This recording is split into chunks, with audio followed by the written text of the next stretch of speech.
Olá pessoal, obrigado pela preferência e seja bem-vindo ao nosso canal. Se inscreva no YouTube e compartilhe o máximo que puder, por favor. Às vezes a gente fala as coisas e não é inteiramente compreendido, por isso temos de procurar sempre escolher as palavras certas e claras para que um número cada vez maior de pessoas possa entender as mensagens sem problema algum. No comentário anterior falamos que os filhos das trevas são mais espertos que os filhos da luz. Por isso é necessário ficar sempre de olhos bem abertos para não sermos enganados. Bolsonaro foi o melhor presidente dos últimos 60 anos, sem sombra de dúvidas. Assumiu com o propósito reto de ser honesto e não permitir a corrupção em seu governo. Conseguiu? E levou o Brasil a ter certeza de que poderia ser uma das nações mais importantes e poderosas do mundo inteiro. Combateu o desemprego com sucesso, que nem tinha sido responsabilidade dele.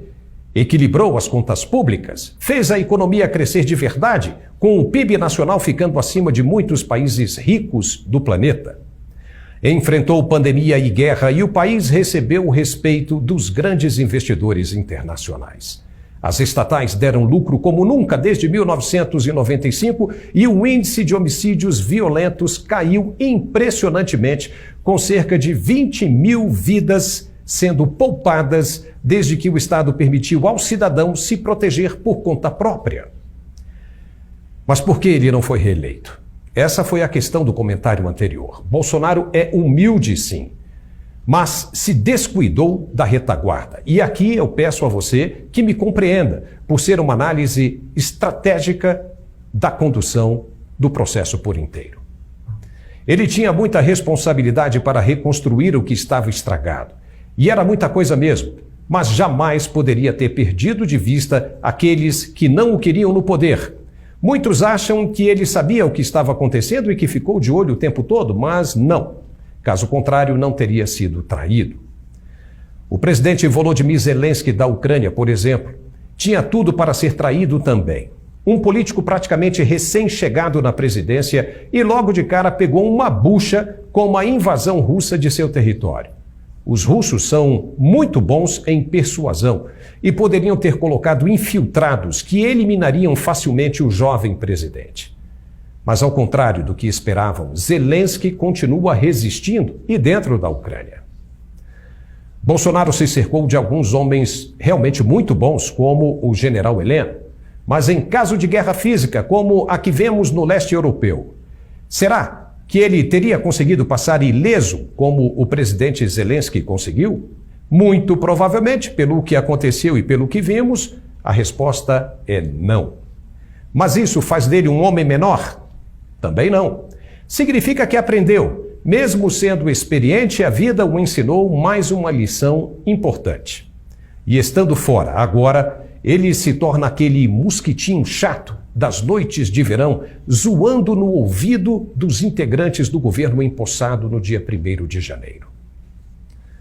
A situação agora me parece muito com os filmes da Marvel, ou seja, foram apenas os 15 primeiros minutos de uma película imensa que está apenas começando.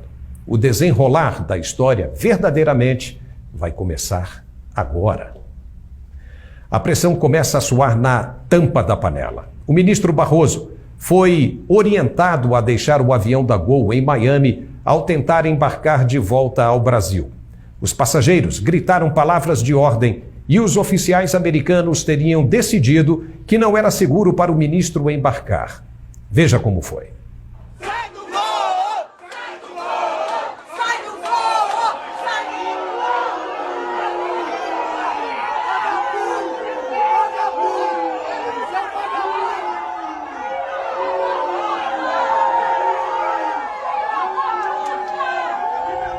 O ministro Barroso teria dito depois, irritado, que o Brasil ficou doente e comete atos antidemocráticos. Ora, isso é apenas o início e os ministros começam a perder a paciência com a falta de liberdade própria.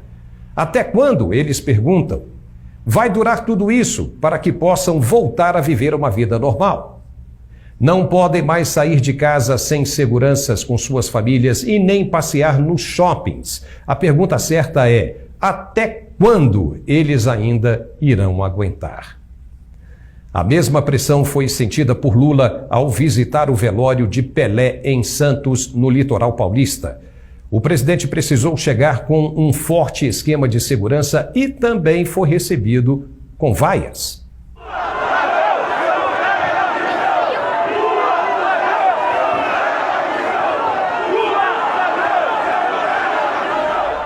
As lambanças do novo governo já começaram antes mesmo do sol nascer. Lula mal abriu os olhos e já enfrenta a primeira crise de desentendimento com sua equipe de governo. Pediu que a isenção de impostos sobre os combustíveis permaneça por mais tempo, com medo das repercussões negativas que poderiam afetar a imagem de seu governo. Haddad, o ministro da Fazenda, disse que deveria acabar imediatamente com o benefício e Lula mostrou que quem manda no governo é ele e não Haddad. Mas como ficará agora a promessa que Lula fez com os governadores de estado de devolver os recursos que perderam com a isenção dos impostos? Já tem governador torcendo o nariz. As trapalhadas na economia, que estava regradinha, já começaram a surtir efeitos. A bolsa despencou e o dólar disparou. As privatizações estão suspensas por pelo menos 4 anos, o que só vai aumentar as despesas do governo e o que for arrecadado servirá para fomentar as ações sindicalistas, como as inúmeras invasões de terras previstas para o MST em 2023. Para piorar a situação, o COAF, que é a Coordenadoria de Administração Financeira, que estava sob o comando do Banco Central, deverá agora, segundo Lula, passar de volta para o Ministério da Fazenda, ou seja, sob a tutela de Fernando Haddad. E o que isso representa? Quando estava no Banco Central, apenas os técnicos tinham conhecimento das movimentações financeiras dos correntistas e produziam relatórios de caráter puramente técnico para a Receita Federal. Já no Ministério da Fazenda, são políticos controlando as movimentações de políticos. E para quê?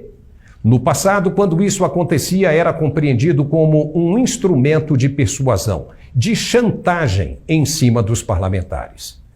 Porque, afinal, se vê agora a necessidade de passar o COAF de volta para a Fazenda. Lula está doido para desfazer tudo que Bolsonaro construiu. E por quê?